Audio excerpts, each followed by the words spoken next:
Shalom, shalom. What's going on, people? It is Eitan ben Avraham for Aleph Mail here in the Holy Land of Israel. Purim is tomorrow evening, the 14th of Adar, and I am here with a very, very holy Yid and Jew, and one of my teachers. There's very few people who really, when I listen to their Torah, I'm like, yes, I need to be learning this every day. This is truly speaking to me in a practical way. It's not just theoretical. It's not just knowledge. It's a person whose Torah is coming from inside of them, from their own inner work and bringing out into the world. And that is none other than Reb Shammai Siskind from the Holy City of Jerusalem. Shammai, thank you for being here today. Eitan, thanks for having me, man. And we're going to talk about Purim, and we're just going to go deep for the sake of ourselves, Am Yisrael, and the world to bring the light of Purim into 5780. Sounds awesome. There's a lot to unpack here. There's so many angles that we could. I think we should start with like the basics, and then let's shot, and then just drill down into Remez, Drosh, and Sod. So, like, to review the basic narrative of I would say, yeah, like basic narrative, and then mitzvot, like as in on a practical level. In fact, I'm just gonna jump in, and then you embellish. Like, so the Purim holiday starts tomorrow night, and there are 4 main mitzvot of Purim, which is to hear the Megillah, and you hear that both in the evening of Purim and in the morning of Purim, to give gifts to the poor, and which is matanot le'evyonim, right? Correct. And then to send gifts of 2 types of foods, 2 types of blessing to friends, which is known as mishloach manot. And then to have a Purim Suda, and there's a custom that during the Purim Suda, there's a custom to basically get so intoxicated you don't know the difference between blessed is Mordecai and cursed is Hummin, which kind of brings us back to the first mitzvah or practice, which is to hear the story of Purim. So why don't we just start there? Who is Mordecai? Who is Esther? Who is Hummin? And what is going on in the story? Yeah, so I think just to set the groundwork so that people that are less familiar with the story will know what we're talking about. So just to lay the basic narrative, this is post the first exile of the Jewish people from their homeland. The Babylonians come and exile the Jewish people from Judea about 2,700 years ago. They destroy the temple. They force the overwhelming majority of the population out of the land, and the first diaspora is beginning. Now, there's a major population center of Jewish people in the new emerging superpower in the region known as Persia, right? The Persian Empire, which takes over really from the Babylonian Empire, which kind of like crumbles under the armies of the big kings like Cyrus and Darius the Mede, for instance. So now we're like a few generations into this initial exile, and again, there's a major Jewish population center in Persia around the big city of Shushan, and it is in this major metropolis of Shushan that the story takes place. Essentially, the main events of the story are that we have the king Achashverosh, or Xerxes as he's referred to in English, and he's just starting his reign. He's just starting his reign as the new leader of the Persian Empire, which is again a vast empire. We're talking about like from the Indian subcontinent to North Africa, covering the Middle East, like a vast empire, really encompassing the vast majority of the known world at that time. So he's an up-and-coming king. He was just recently placed in power. He inherits this huge empire, and he really wants to prop himself up and show that he's the real deal, that he can actually succeed, that he's actually a king. And when he comes back from a campaign against the Greeks, which he's rather successful in, so he makes this very, very lavish party, and not just like a one-day party, but a months-long party, a months-long feast. And the first sections of the book of Esther in the Bible go into tremendous detail describing this party.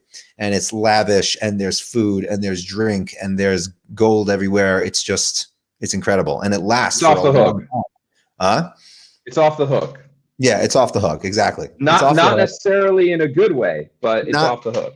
right. I mean, it doesn't say explicitly that there was anything, any questionable behavior going on there necessarily. It was just like this major party, which the explicit intention of this party, it says explicitly, was to show that, this Xerxes is in fact the real deal. He's really a king. He can really put on a show. He's very rich. He's very powerful. That was the point of the party. And it's at this party where he has a little altercation with his wife because he wants to use his wife Vashti, that we know was actually from Babylonian heritage, which kind of gave him, a little bit of legitimacy since he married into this, ancient royal family. So he wants to use his wife in order to, as essentially a prop in this party, to have his wife come and, show herself off essentially. So she doesn't want any part of that. She doesn't agree to come. And in response to that, it says the king has her removed. Now that could mean removed in like, the Italian mobster sense where he has her like knocked off, or it could mean that he just, exiles her somewhere.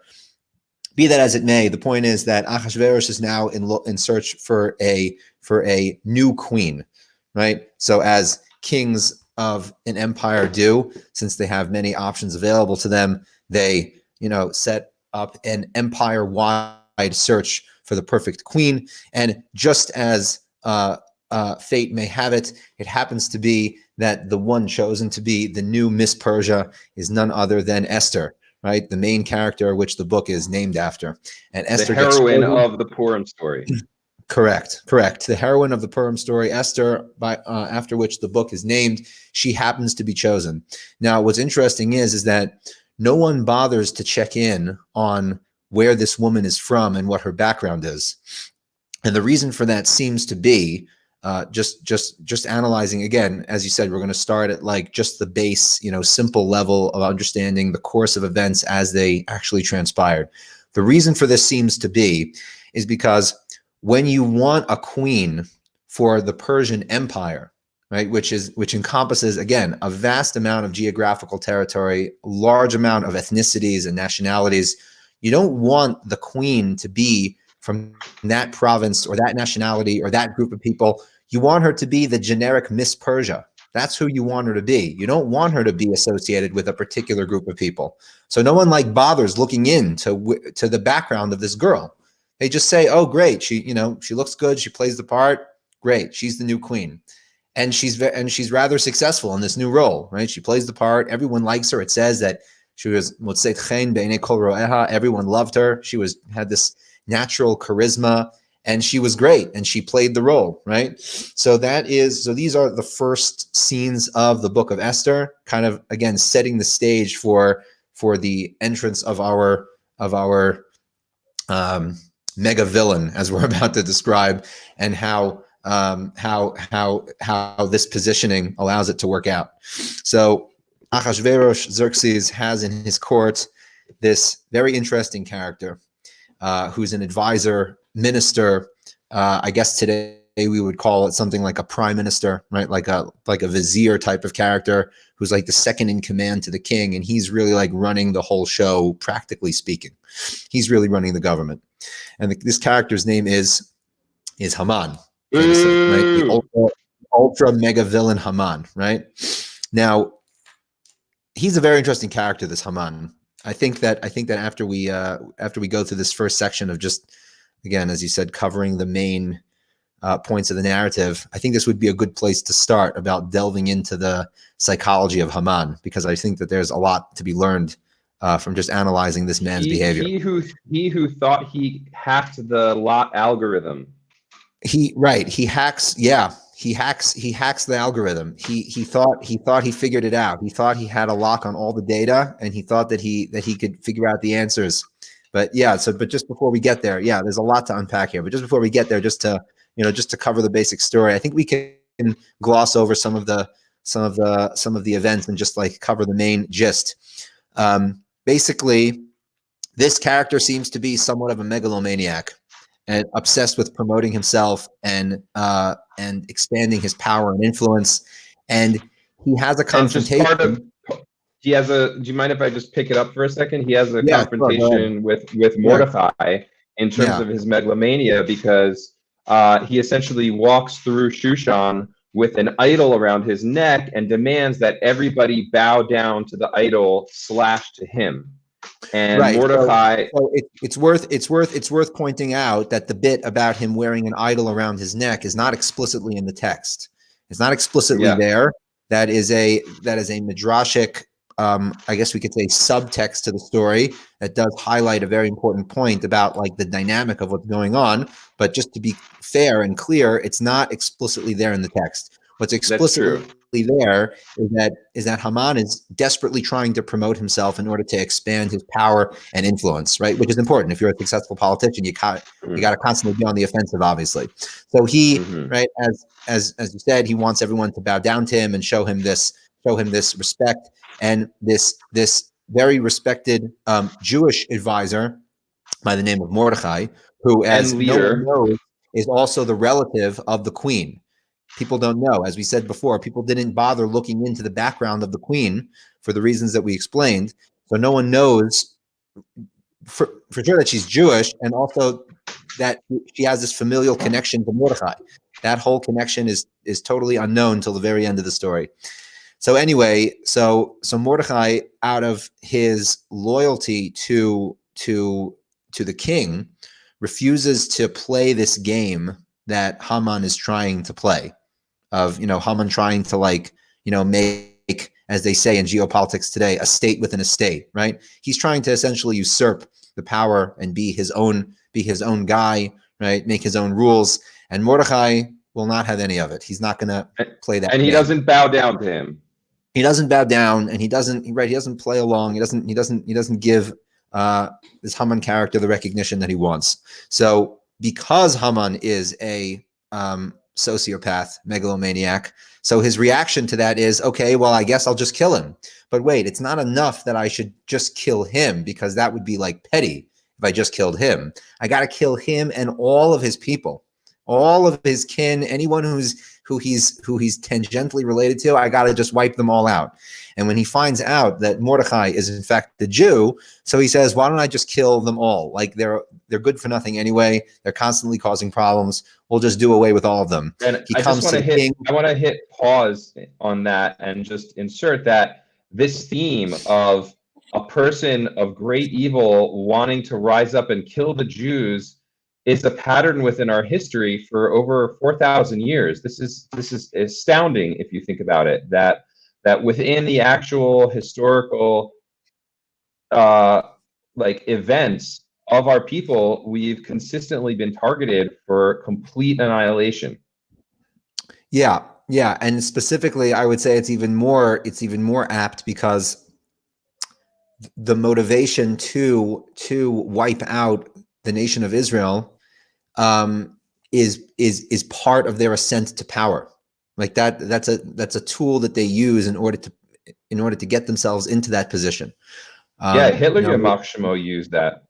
Yeah, this was one of his talking points, so to speak. Arguably his strongest talking point in order to get himself there. Right? So it was also a motivation and also a means to an end, meaning he used the trope of the Jews in order to get himself to the position of power, and then his place of power was used as a tool to execute that plan. So really, the hatred of the nation of Israel is often inextricably bound with the ascent of these tyrants. It's a very interesting thing to observe, as you said, like throughout history. This was certainly not a one-time event.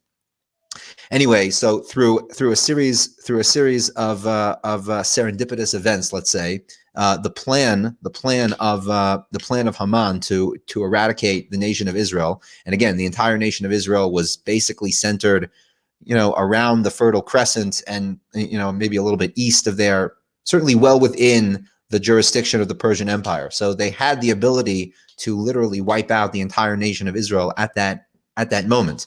And Haman obviously has like his network of people that are spread throughout the entire empire and all the provinces, and everyone was on board. Everyone was ready to go. And it was only by the subterfuge, I guess we can say, of Mordecai and Esther conspiring to reveal the true nature of the plot to the king, because the king had signed off on it, not really knowing what was being done or what the nature of the plan was. I guess it's open to debate how much the king knew, how much he didn't know. It's not so clear from the text, but be that as it may, they reveal the true nature of the plan to the king, and they court the king's favor, and they're able to, at the last minute, save the plan from going through. And in the end, not what Haman had planned to execute, the eradication of the Jews, rather the opposite transpired, that those that had conspired in the plot to eradicate the nation of Israel, they themselves were destroyed. And the day after that victory is the day of Purim, the 14th of Adar. And all walled cities, I don't know if everyone listening to this would know this, but in most of the world, Purim is celebrated on the 14th of Adar. But there are some places in the world where the day of Purim is actually the next day, the 15th of Adar. And the reason for that is because, and again, this is already explicitly in the text of the book of Esther, walled cities, ancient walled cities, they pushed off the celebration for an additional day. And why is that? Because there was actually a war that took place. There was like a miniature war that took place on the 13th of Adar between the Jewish people and their enemies throughout the entire empire. And on the day following that victory, right, the day that they could finally take a breath of fresh air, could take a breather, so to speak, and celebrate their victory, that was the day of Purim. So the war was on the 13th, and the day of celebration was on the 14th, the next day. However, those that were in the walled cities, they continued fighting for 2 days. It was the 13th and the 14th that they were fighting on. So the day that they had the opportunity to celebrate was really the 15th. So all ancient walled cities to this day celebrate Purim on the 15th. So in the city of Jerusalem, for instance, which is an ancient walled city, so the day of Purim is really on the 15th. So here in Jerusalem, we will be celebrating on the 15th. Eitan will do his thing in Pardes Chana on the 14th. In Tiberia, also up north, for those who know where Tiberia is, by the Sea of Galilee, those will also they'll also be doing their thing on the 15th. So yes, there are several places in the world, and in theory, if other ancient cities that had walls could be discovered, they would also, if there was a Jewish community there, they would also be celebrating on the 15th. I think that's like enough of the basic narrative, and now we can like have something to work with. We could like delve a little bit more deeper and start talking about the archetypes and symbols that are at play here, because there's really a tremendous amount to like unpack. I would really like to start with like the psychology of Hummin, because that's like, it's always a point that there's so much to say with this whole story, but every year that's really what I get caught up on. It's really like the most fascinating thing for me personally. You have anything to say on that? No, I'm asking you, do you have anything to say on that? On Haman? Yeah. Yeah. Haman is basically, so he is the arch villain in the book of Megillah Esther, and he is associated al pi Chassidut and other sources within Judaism with the nation of Amalek, which is Israel's historical spiritual arch enemy. Amalek attacked Am Yisrael as they were traversing through the desert on their way to Mount Sinai, and there was a great battle that occurred. And Amalek, there's an idea that, what's the quote, that Amalek attacked them on the way and attacked their weak. How do you say? Can you bring down the source? Right. So the verse that I think that you're referring to is Asher Karacha Baderech, that they attacked you while you were traveling along the way, and you were tired and weak. Right. These are people that were just freed from slavery in Egypt, and they're literally walking through the desert with their families, and that's when they caught them. And so there's an idea that, just like one of the first things is that, so the human psyche is a spiritual landscape which is reflected through these Jewish archetypes. And this archetype of Amalek is the aspect / energetic pattern when a person has a goal, when a person is on a way, when a person is on a journey. A force can come in, especially when you're feeling weak, that's going to try to cool you down. That's going to try to basically like turn down the fire. And also there's a lot of teachings that this voice of Amalek is very insidious and very subtle, and it doesn't even necessarily say stop, although it can. What it just says is don't be 100%. Right. Like don't why do you have to be so enthusiastic about it? Like just don't be a fanatic about your goal. Like maybe do it halfway. Right. Can't you do it halfway? Right. and it kind of just tries to cool you So I down. guess, Yeah. in other words, maybe another way of putting it would be that it's not that his goal is to try to not make you take anything seriously, or to try to collapse the value of anything like that. That's That's his part of it. I mean, listen, there are aim. many layers. On another layer, Amalek wants to wipe out Am Yisrael, but at the same time, often how it's discussed within the context of like internal dynamics, right, is that Amalek tries to cool you down on the way. So you're Yeah. still on the way. Yeah. You're just cooled down. Right. You're just cooled down. Right, Which but also, unfortunately, as we all know, as both of us for sure know from our various contexts of operating, you could be on the way, but once you're cooled down, you might as well not be on the way, because you're not really going right. anywhere. And that's why, Yeah. there's also a mitzvah to destroy Amalek. There's a mitzvah Yeah. that Am Yisrael is supposed to wipe out Amalek. And in fact, there's many different Yeah. teachings about the consequences of not wiping out Amalek. And also the internal practice, like Rabbi Nachman of Breslov talks about the idea that the way that we create the consciousness which allows us to distinguish between ourselves and that negative force, and also allows us to distinguish between good and evil and right and wrong, and to restore our internal compass, is to find the nikudot tovot, to find the good points of light. Because often what happens when a person is under the malaise of Amalek, and you could almost think of it as like a mental disorder, like some people have panic attacks in which they feel tremendous anxiety, but I think other people have Amalek attacks in which it just seems as if everything is pointless and there's no point in being alive. There's really no point in trying to do anything, and nothing actually matters, and they don't even know what is good and bad anymore. They're not in touch with their inner voice, right? And we've spoken about this point a little bit off camera, but it's like, I think that this character of Amalek, and specifically, we can get a little bit more into this, where this manifests with Hummin specifically, that he is the first manifestation of the archetypical cynic.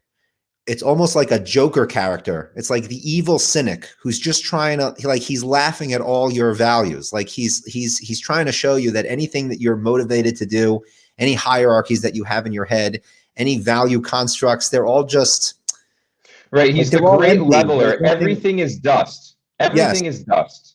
And not only everything is dust, just to write on that, everything is dust and everything is random. Yeah. Right. It's all random and power.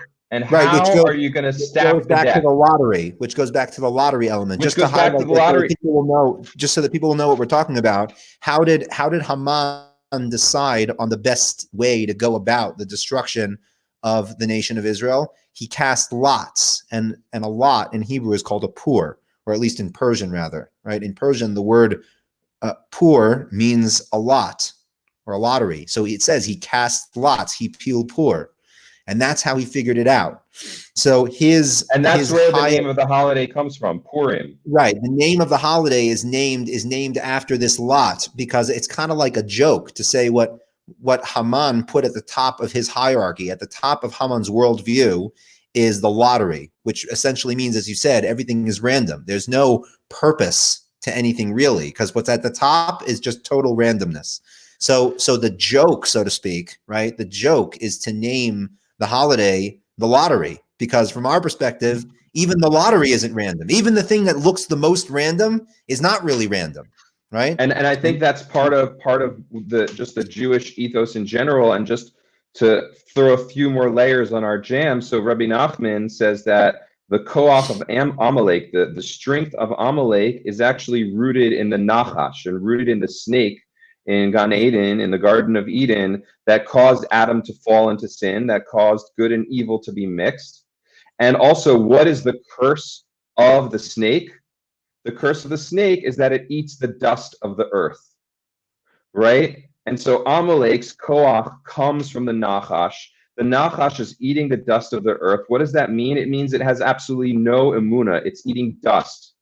Everything is on the same level. There's nothing higher. There's nothing lower. It's all dust. And what it's consuming is dust. And what it survives on is dust. It eats the dust of the earth, right? Which one could look at as like a something good. It's like, well, listen, you never have to worry about eating. You eat the dust of the earth, right? And that's a place of living without any emunah, without any sort of faith, and you're literally just eating dust, right? And at the same time, that's what Haman, who comes from Amalek, which comes from the Nachash, turns to, is these lots trying to stack the, when we referred earlier to the algorithm, it's like, okay, so it's all random, but nonetheless, there's some sort of power dynamic that I can try to find the right lever and pull within all these arbitrary ingredients to try to get what I want to happen, because really all it is one giant power battle.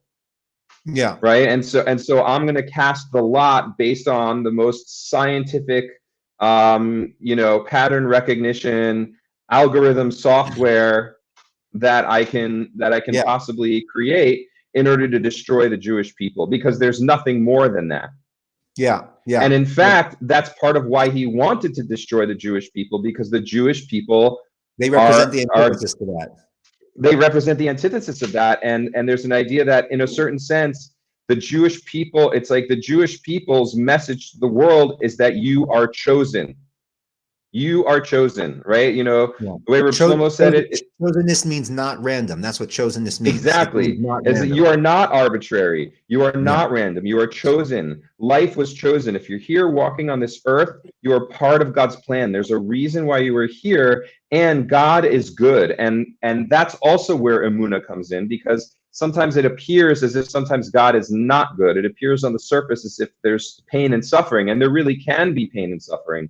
But nonetheless, you bring in the perspective of Emunah, which is also part of what I think the Megillah is about. And that's another piece to just bring in, is that, God's name is not in the Megillat Esther. It's not in there, right? So it appears as if God has abandoned the Jewish people, and all there is this wave of negative force that's just going to come and destroy the Jewish people. But in the end, that wave gets turned inside out and reversed, and the Jewish people are saved and become victorious. And part of what that's about is it's not randomness. There is such a thing as purpose.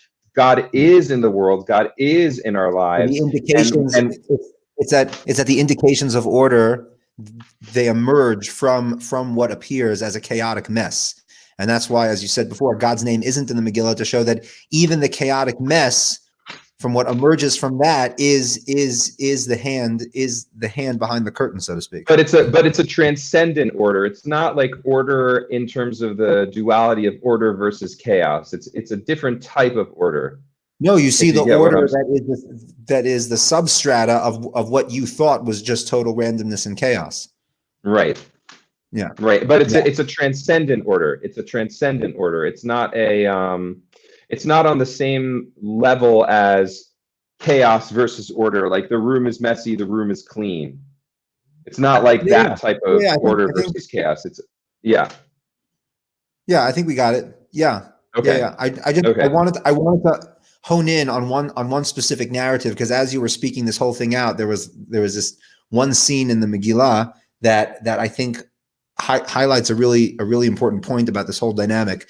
So after Haman gets his plan approved, so to speak, by the king, and he allows this plan to destroy Israel to go through. So he's walking, and of course Mordecai, who's also a minister, catches wind of this, and he's just like totally crushed, and he's literally sitting at the gates of the palace in like, sackcloth and with ashes on his head. He's just mourning. And as he's walking in the street, as Haman is walking by this Mordecai character, he sees Mordecai, and just seeing him triggers him into this fit of rage, right?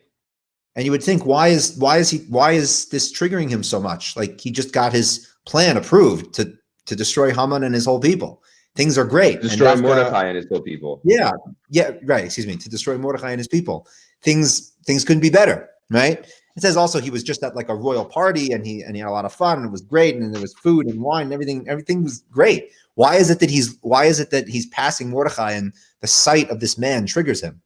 So he goes home, and it says he gathers all of his family and his wife and all of his friends. He gathers them in his house, and he proceeds to give them a speech listing all of his tremendous accomplishments, Rov Oshro V'Rov Banav, how he's so wealthy and he has a lot of children. This is the scene. He's telling his family and his wife, and they all know this, obviously, because they're his close family and his wife. They already know he's a powerful guy and that he's very wealthy, etc., etc. He's just listing all of his accomplishments. And at the end of this whole speech, he says, V'zeh einenu shoveli, and all of this, all of what I've just told you about, is worth nothing to me. B'chol eis asher ani ro'es Mordecai hayudi yoshev b'shar hamelech. Every time I see the Jew Mordecai sitting by the gate of the palace, every time I see this man, nothing that I have is of any value to me. It's unbelievable. It's a tremendous thing to think how this one interaction could just collapse the value of everything that this person has. And I think it goes back to what you were saying before, because the Jewish people, they embody this message of how there is this, encompass all of this, the material power structure, reality in which we live in is really embodied in a transcendent value, right? So all of the hierarchies in which you operate in, they're really just encompassed in something much more important.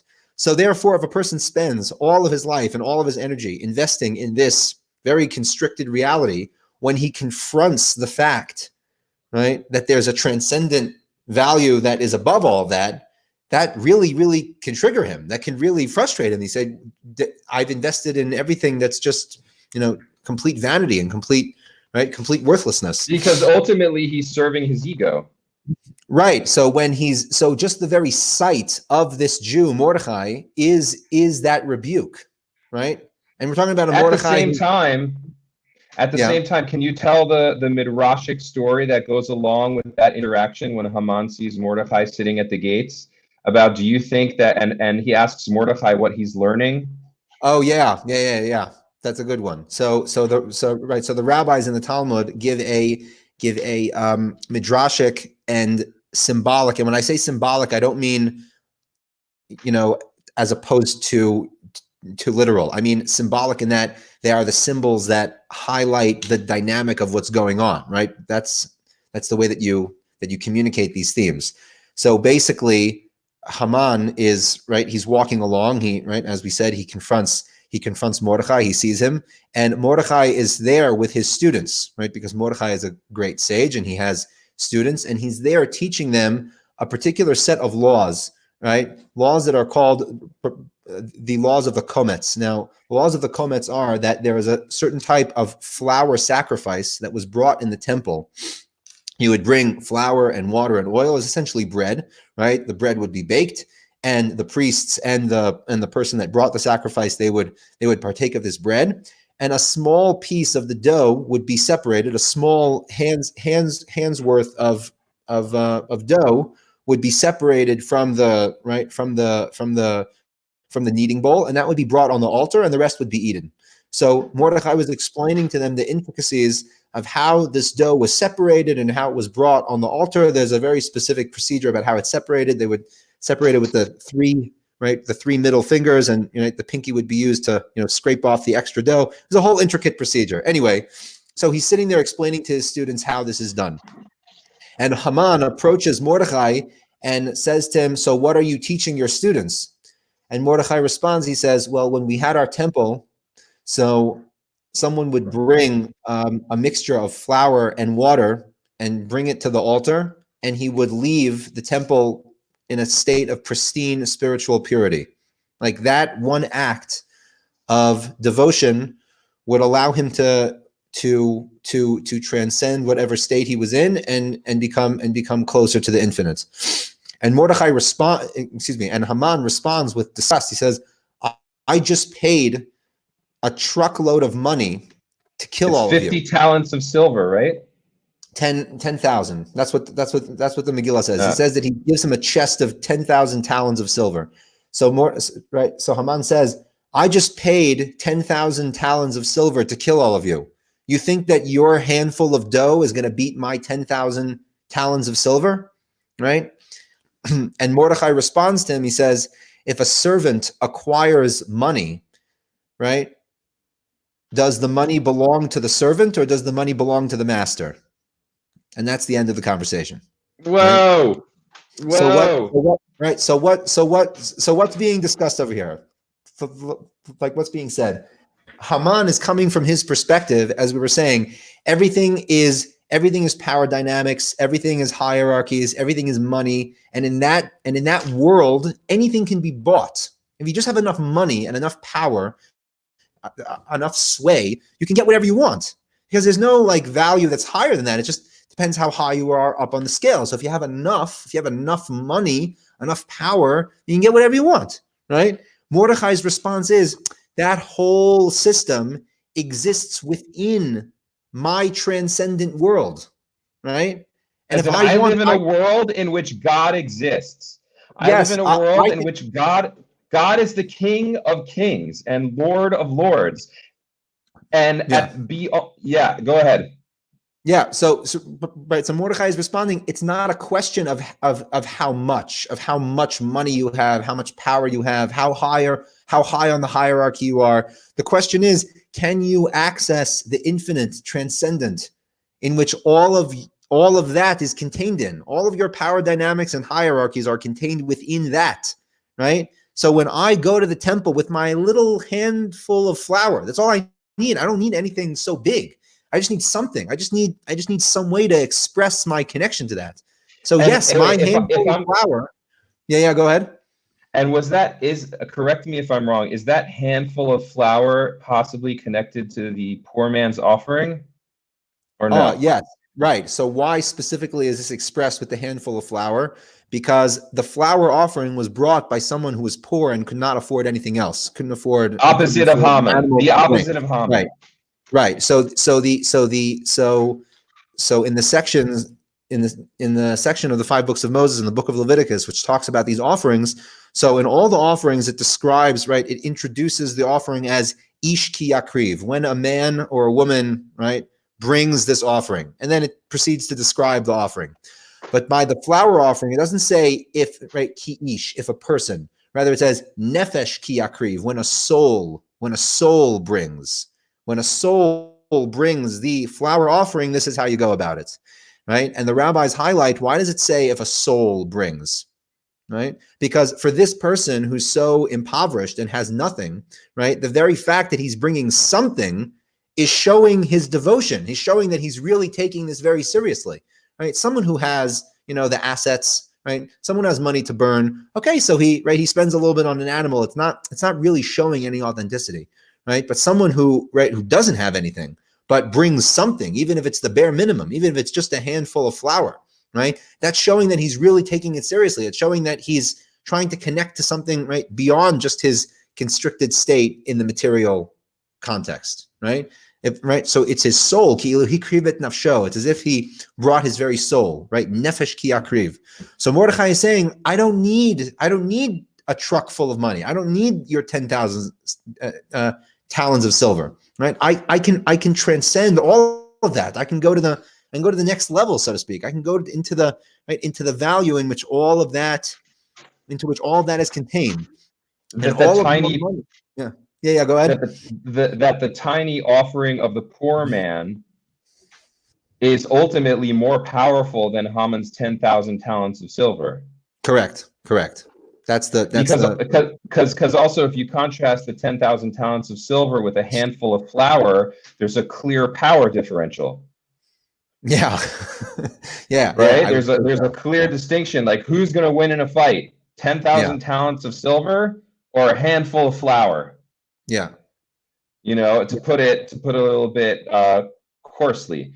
And nonetheless, what Mordecai is saying is you don't get the substrata of reality. You don't actually understand who's the boss. Right. So the reason that Haman is so triggered by Mordecai is because he knows that what he's saying has truth in it, either consciously or subconsciously, on whatever level of awareness you want to say. He knows intuitively that what he's saying has truth to it, and he can't stand it. Why can't he stand it? Because again, as we said, if what Mordecai is saying is true, it undermines Haman's whole approach to existence. And it's that same force that also toppled Pharaoh's pyramids. Yeah, exactly. This theme keeps on coming up more and more, that we see that when we confront leaders who are these tyrannical, right, these tyrannical figures who think that they are, right, literally and figuratively on top of the world, right, they're confronted with the thing that transcends the whole system in which they operate in, right? I think that that's a very, very big important point to highlight, that there is a system. We're not denying that there is that there's a system. Like, there is a system, and it is incumbent upon us to exist within it and to operate within it and to do whatever we need to in order to be successful within that system. Like, God created the system also. Like, the system is there and it's not an accident.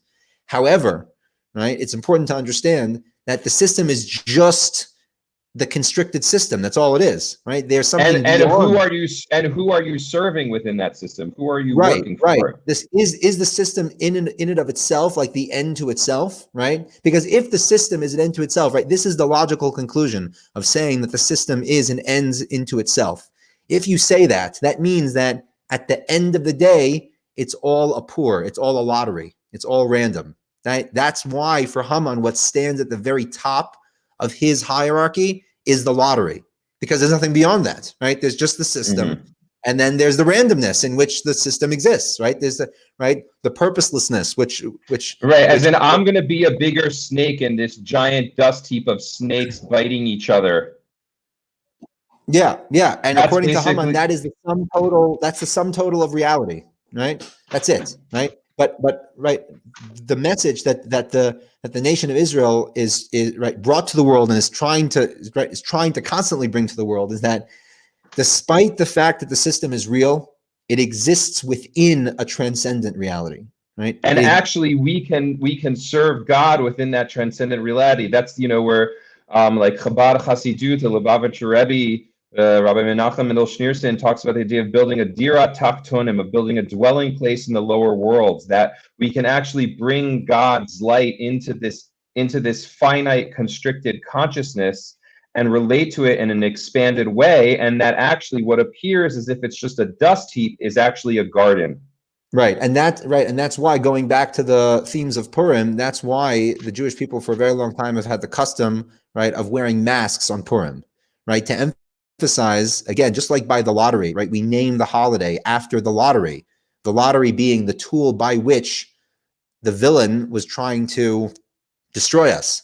But again, it's commenting and saying that the lottery itself is a tool by which the divine and the transcendent manifest in the world, right? So and actually we go through it.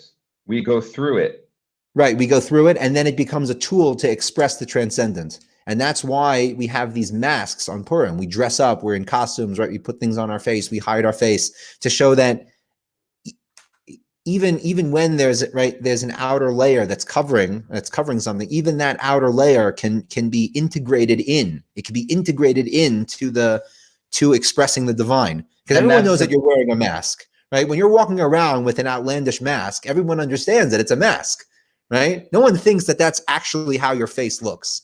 That's the whole joke. The whole joke of a mask is everyone knows that it's a mask. That's why it's fun, right? The avoda, the spiritual work of Purim, is to understand, yes, there is a mask, but it's a mask. It's not. So we've gone into depth into Haman, and I think it would be good if we also spoke. We've touched on Mordecai a little bit, but we haven't really touched on Esther. So why don't we start with Esther next, and then hit Mordecai? Oh wow, Esther. Yeah, there's quite a bit to say about Esther. And it's funny that it's funny. We usually go with Mordecai first, but that's the idea of Esther. Esther has Hester Panim, the hidden face. It's very easy to overlook Esther. Yeah. In fact, the rabbis in Tractate Chulin in the Talmud, they discuss this, that where do we find an allusion to Esther already in the 5 books of Moses. So they say that in Moses's rebuke to the Jewish people before he dies, on the day of his death, actually, right before he dies, he says that there will be a dark period in Jewish history in which the presence of God will not be revealed. It just won't be there. And it says, Ani aster, I will hide my face. Aster panai bayamahu. Right? Aster, right, is Esther. right? Esther. I will aster my face. I will hide my face, right? The word Esther means hidden, which also, interestingly, I don't know if you intended, right, intended for this or not, but this is a good segue from the mask conversation, right? That God is wearing a mask, right? He's covering his face. But the goal is to understand that it's a mask. It's not that there's no face. No, there is a face, and it's behind a mask, right? And once you know that it's a mask, then you can see the face. Right. It's not infinite mask. That's the paradox. Once you see that there's a mask, then you see the face, which is right, that's the whole paradox, right? And if you don't know that there's a mask, then you don't see anything. And also that face loves you. Correct. So how does Esther it's not an evil face under the mask. Right. It's not an evil face under the mask. Yeah. So how does Esther fit into this whole dynamic? So yeah, I think as you alluded to a second ago, Mordecai and Esther usually come in this pair, that they're this duo. And there's even an opinion in the Midrashic literature that says that they were actually husband and wife. But be that as it may, they're always brought in this pair dynamic. But really, I think that they do represent different elements, and they certainly highlight different lessons. So Esther is in this state of, I guess you'd say, exile the entire story. It probably was not comfortable for her, being this Jewish girl, grew up in a Jewish house, certainly identifies as being Jewish, and she's, basically for all intents and purposes kidnapped and forced to, live in the king's palace. Now I'm sure the conditions were great, but I mean, at the end of the day, she's, kidnapped from her family and forced to, live this life that is not really authentic to herself. So she is, as we said a second ago, Esther, she really is hidden, right? She's just, she's living a lie, right? She's living a lie for many, many years. So Esther embodies the ability to be true to oneself, even though your entire environment is completely false. And not only is it completely false, but you have to play with it. Like you have to play the role. You're forced to kind of, fit in because there's no other option, right? In order to survive, you have to fit in. But at the same time, right, she has this struggle, and she's successful in this struggle of maintaining this authenticity, right? Maintaining this trueness to herself, that she can continue to operate and be and right and still commune with her inner truth, so to speak, and not completely lose it, not completely just be washed away. That's sort of the scene where that culminates, is when she basically requests an audience with Ahasuerus in order to save her people, right? Yeah. Meaning she plays along, she keeps her head down, she maintains appearances, while internally that's not at all who she is. But nonetheless, and again, going back to masks, there's even a place sometimes for hiddenness. There's even a place sometimes for a facade, which is what Esther maintains, because then that facade itself allows her to save her people in a very authentic and real way. Right. But then again, at the end, so she's forced to like step out of the mask. She has to reveal her true identity. She has to like show who she really is. So it's like this two sides of the same coin, so to speak, using the hiddenness, as you said, using the hiddenness in a way that it needs to be used, being able to, play the role, being able to live the lie a little bit, to use like a strong term, to be able to like work within the system. But at the same time, when you're pushed to that point of no return, to like not give in, to not try to run away, like there comes a certain point where you have to speak the truth of who you really are. So can you bring down that scene between Mordecai and Esther where that happens? Oh yeah. So I think what you're referring to is that there's this dialogue essentially between Mordecai and Esther, when Mordecai catches wind of the plot to destroy Israel, and he contacts Esther and tells and lets her know what's going on, and tries to convince her essentially of going before the king and speaking on their behalf. And Esther is very, very hesitant for all the obvious reasons, right? She's playing a role.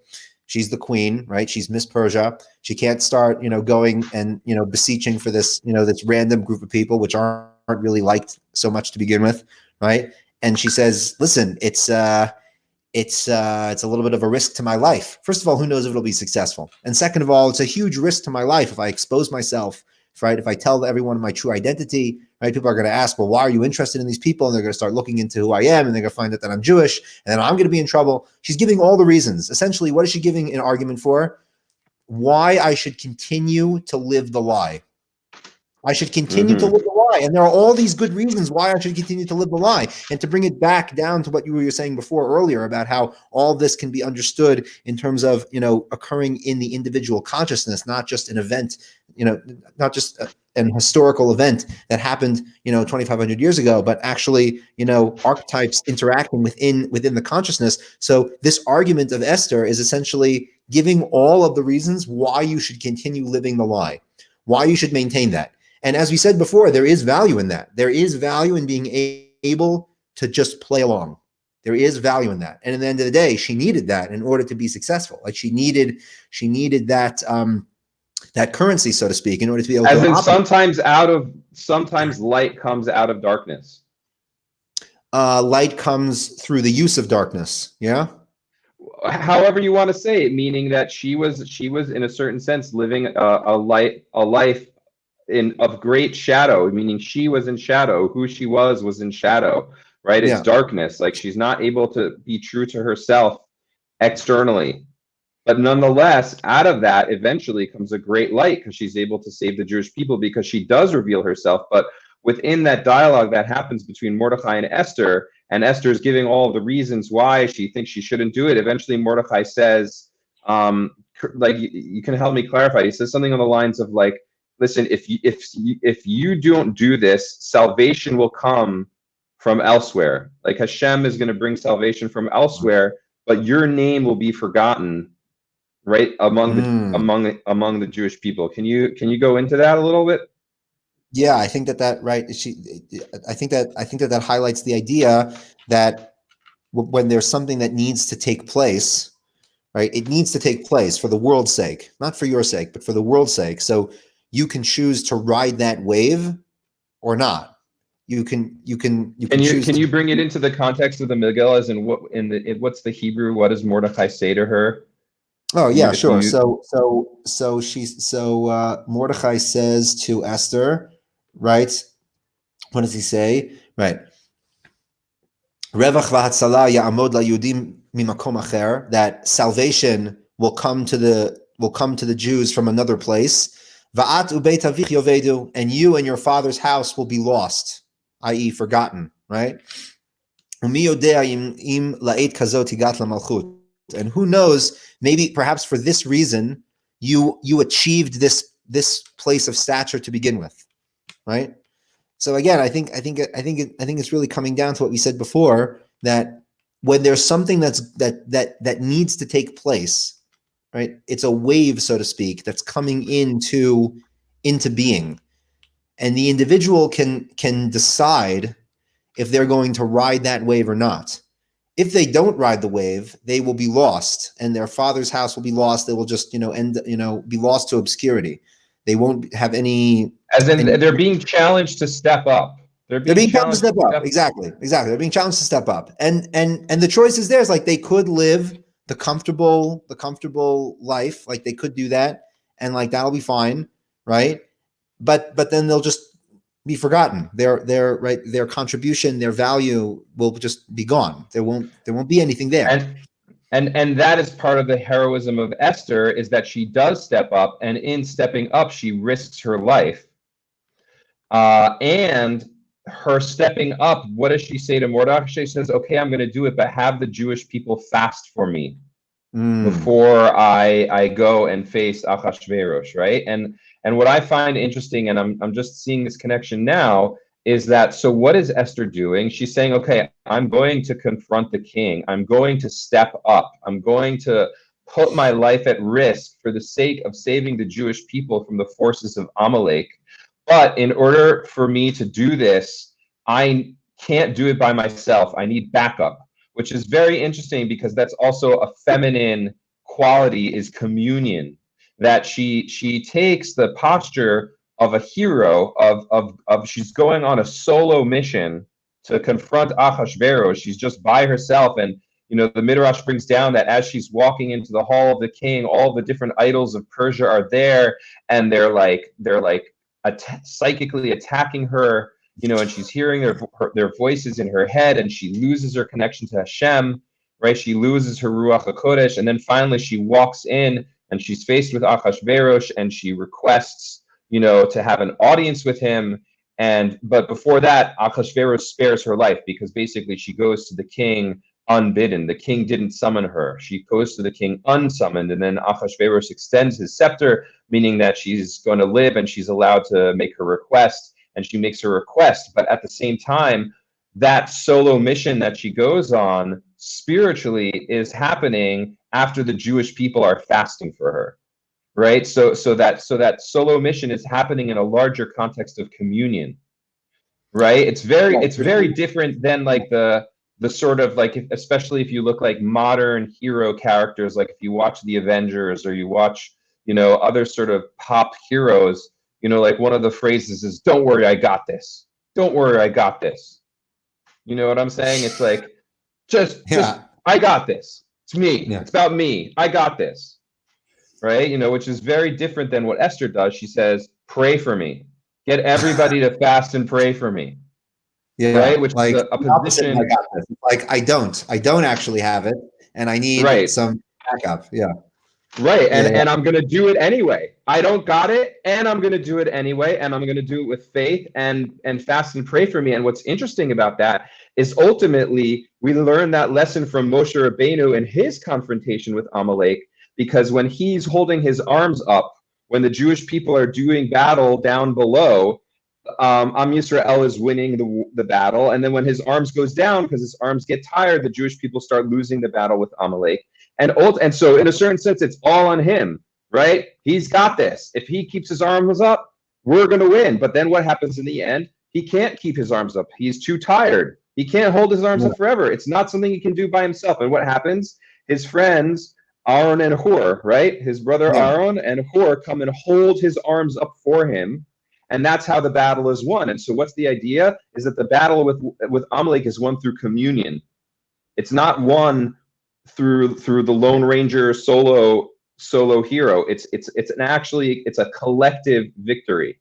Right. And it's because of this. It's because of this theme of the Lech Kenos et Kol HaYudim. That's what Esther says. Go and gather in all the Jews, Vitsumu alai, right, and pray for me and fast for me. It's because of that. It's because of that theme that we have the mitzvot, the actual practices on the day of Purim of giving gifts to the poor and sending these packages of food to random people that you don't know, in order to foster that feeling of camaraderie, of communion, as you said, right?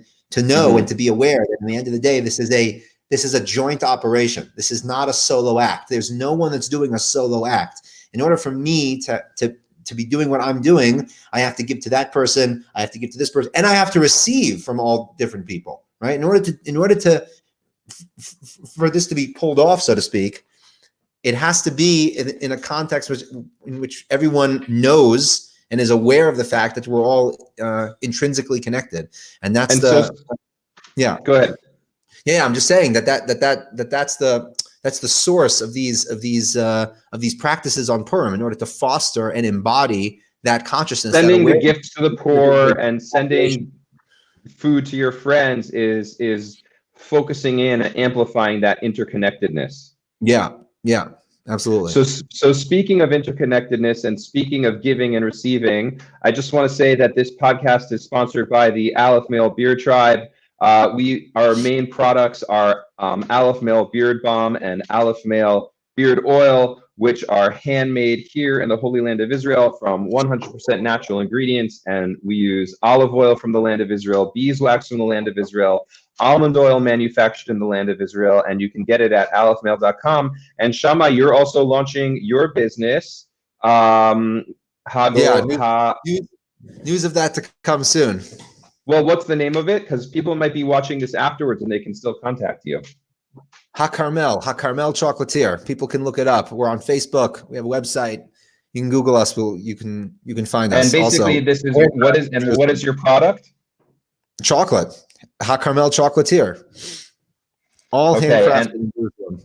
and I have to say this is the best chocolate that I've ever had in my life. I've eaten a lot of chocolate, and Shammai brings Shammai brings 100% of himself to everything he does, and that includes making chocolate. And so it is spectacular handmade chocolate from here in Jerusalem under the kashrus of the Edut Haredit, which is the highest level of hashgacha that you can possibly get in Israel, and it is excellent.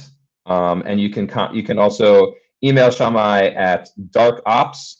What is it? Yeah, darkopschocolate@gmail. darkopschocolate@gmail.com if you're watching this afterwards. And even now, if you're going to be watching this soon, you can get Shalach Manot in Jerusalem. You can get some HaCarmel chocolate for your Shalach Manot box here in Jerusalem by using that email address. Okay, Eitan, this was awesome. This was fun. Now we do have to do this again, but if you have time, let's hit Mordecai, because we've hit Haman, we've done a little bit for Esther, and I think we should just round out with Mordecai and finish it up. We didn't hit Mordecai at all. Yeah, okay. So Mordecai, what is Mordecai talking about? So I think what's Mordecai saying? I think we touched on it a little in the confrontation between Mordecai and Haman and the idea of purpose.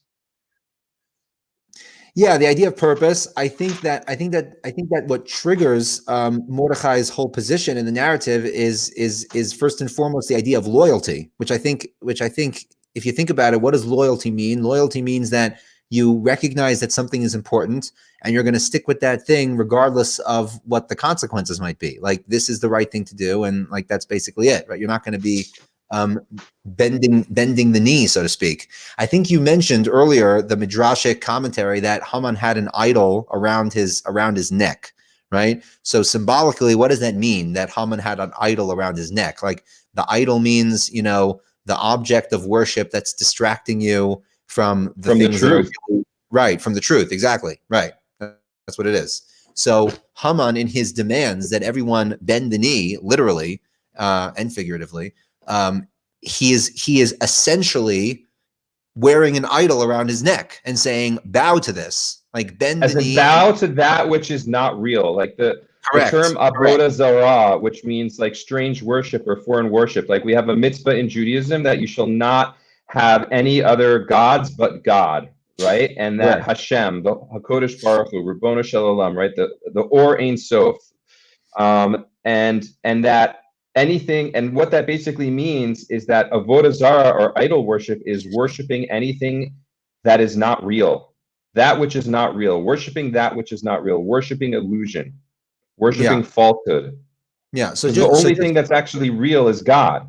And so Haman is wearing falsehood around his neck, and he's telling everybody to bow to it, and Mordecai won't bow down. Yeah. Yeah. And just from like a simple geopolitical understanding of what's going on, he's been hired by the king. He's a servant of the king, right? He's a loyal servant of the king, this Mordecai character. He serves the king faithfully. Everyone knows it. There's even an important scene in the Megillah where Achashverosh gives tremendous honor to Mordecai for being such a faithful servant. He saves his life. Right. I mean, he saves his life, but in addition to that, he's known as this loyal and authentic, truthful, straight shooter type of guy. And because he conducts himself in this way, he sees through the veneer of the Haman character. He sees through what he's trying to do. He sees through the attempts at garnering more power for himself and making himself, propping himself up more than he needs to be. Whereas Haman uses his position in order to self-promote. Right? Mordecai uses his position in order to be loyal, in order to be faithful, right? So it's really this loyalty that really triggers everything. It really sets the narrative arc, so to speak, for Mordecai's journey throughout the Megillah. It's this steadfast loyalty that he's not willing to compromise and not willing to go after the guy, pulling in the other direction, trying to get you to bow. I think that really. I think that, and it's like, in a sense, it's like Haman is trying to pull the wool over your eyes. Haman is trying to convince you that all there is special effects, right? That all there is like a staged reality TV show, right? Like, Shakespeare has that line, all the world is stage and we are all players. And Right. there's a piece of truth to that if you're acting all the time. Yeah. But you can also be yourself and not be acting at all. Yeah. And I think that's part of what Mordecai is doing, which is why Haman hates him so much. He's saying, listen, there's such a thing as truth.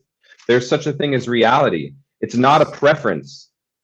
It's not subjective. God exists. Purpose is real. And what you're doing is full of BS. Yeah. And Haman can't handle it. Yeah. It's really the contrast between these two characters that sharpens the other, right? Like when you see what Mordecai stands for, it sharpens the wickedness of Haman, and when you see what Haman is trying to put out, it shows the strength of character of the person who can embody Mordecai's traits. Yeah, and I just want to say, like, and when I say there is such a thing as truth, I am not talking about blind dogma.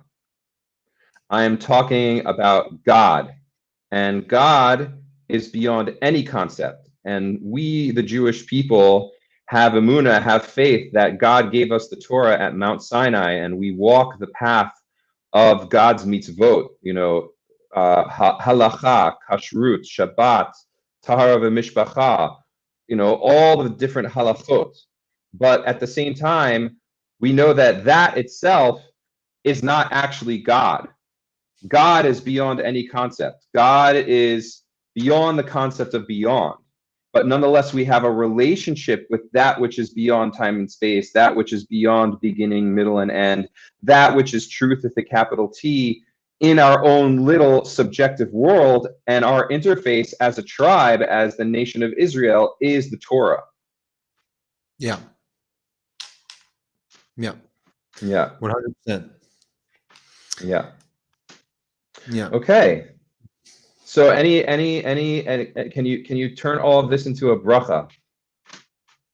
Yeah, I think so. I think that I would bless everyone listening to this, that in the merit of the work of Purim, of the spiritual devotion of Purim, that each individual should merit to recognize the mask for what it is, not try to discard it, because in the end of the day, as we said before, the mask does exist, the system exists, and it's our obligation to exist within it and function within it, but to recognize it for what it is, that it is a mask, and it is the mask that which the divine wears, and it is the mask that he wears in the hopes that we will recognize it for what it is and see through it and use it as a tool to commune with him and not to distance ourselves from him. Mizrat Hashem.